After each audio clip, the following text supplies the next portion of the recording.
শহরে ফের জালিয়াতি। এবার এটিএম এ টাকা তুলতে গিয়ে বিপত্তি। শুক্রবার রাতে সন্তোষপুরের একটি এটিএম এ টাকা তুলতে যান এক ব্যক্তি। যান্ত্রিক গোলযোগের কারণে তার কার্ডটি ভিতরে আটকে যায়। অপর এক ব্যক্তির পরামর্শ মতো তিনি ফোন করেন ভিতরে দেওয়া টোল ফ্রি নাম্বারে। ফোন করার পর তাকে যা যা বলা হয় তিনি তাই করেন। এরপরই তার অ্যাকাউন্ট থেকে লক্ষাধিক টাকা গায়েব হয়ে যায় বলে অভিযোগ। এটিএম এর ভিতরে টোল ফ্রি নাম্বারের বদলে প্রতারকদেরই নাম্বার ছিল বলে প্রাথমিক অনুমান।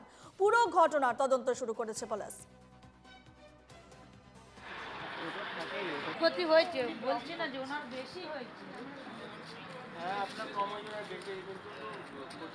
শহরে ফের জালিয়াতি। এবার এটিএম এ টাকা তুলতে গিয়ে বিপত্তি। শুক্রবার রাতে সন্তোষপুরের একটি এটিএম এ টাকা তুলতে যান এক ব্যক্তি এবং যান্ত্রিক গোলযোগের কারণে তার কার্ডটি ভিতরে আটকে যায়। বিস্তারিত জানবো, সরাসরি রয়েছেন আমাদের প্রতিনিধি সুস্মিত। সুস্মিত, পুরো ঘটনার বিষয়ে পুলিশের তদন্তে কি তথ্য উঠে আসছে?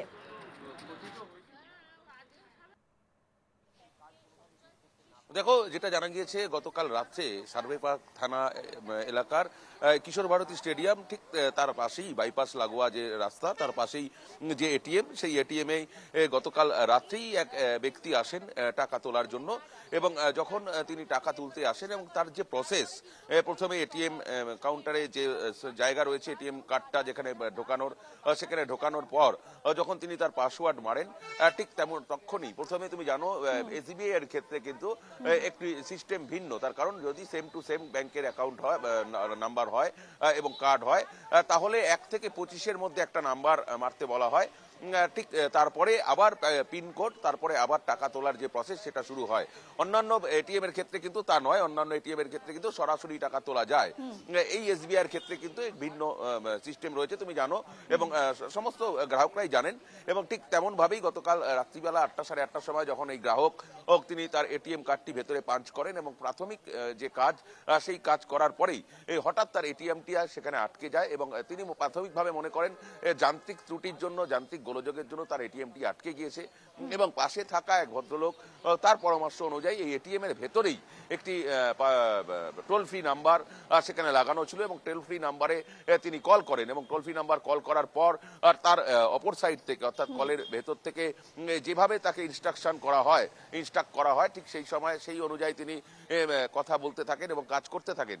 কাজ করার পর দেখা যায় সেই ভেতর থেকে ইনস্ট্রাক্ট করা হয় যে এখন এই মুহূর্তে আপনি বাড়ি চলে যান, আগামীকাল আপনি আসবেন, আপনার আধার কার্ড দেখিয়ে আপনি এটিএম থেকে আপনার কার্ডটি নিয়ে যাবেন। সেই অনুযায়ী তিনি বাড়ি চলে যান এবং পরবর্তীকালে দেখা যায় কিছুক্ষণের মধ্যেই, ঘন্টাখানেকের পর তার অ্যাকাউন্ট থেকে লক্ষাধিক টাকা খোয়া গিয়েছে।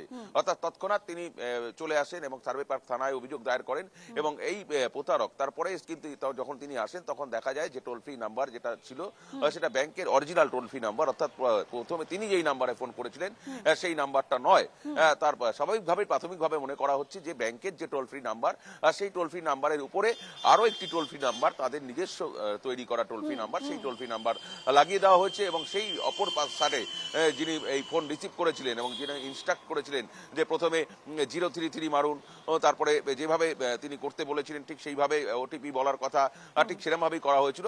প্রতারকরা এত ধুরন্ধর ছিলেন এবং এত চাতুরতার সঙ্গে প্রতারণা করেছেন যে সাধারণ গ্রাহকরা কোনোভাবে বুঝে উঠতেই পারেনি। তার কারণ এটিএম এর ভেতর থেকে তারা কিভাবে প্রতারণা করলেন সেটা বুঝে ওঠার আগেই কিন্তু লক্ষাধিক টাকা খোয়া গেল এই ব্যক্তি। সুস্মিত, এটিএম যেগুলো এটিএম থাকে সেখানে তো এটিএম এর ভেতরে তো সিসিটিভি ফুটেজ থাকে, সেক্ষেত্রে পুলিশি তদন্ত কতদূর এগিয়েছে এবং এর আগে ওই ধরনের ঘটনা ঘটেছে কি সে বিষয়ে কোনো তথ্য আছে এবং স্থানীয়রা এই পুরো ঘটনার বিষয়ে কি বলছেন?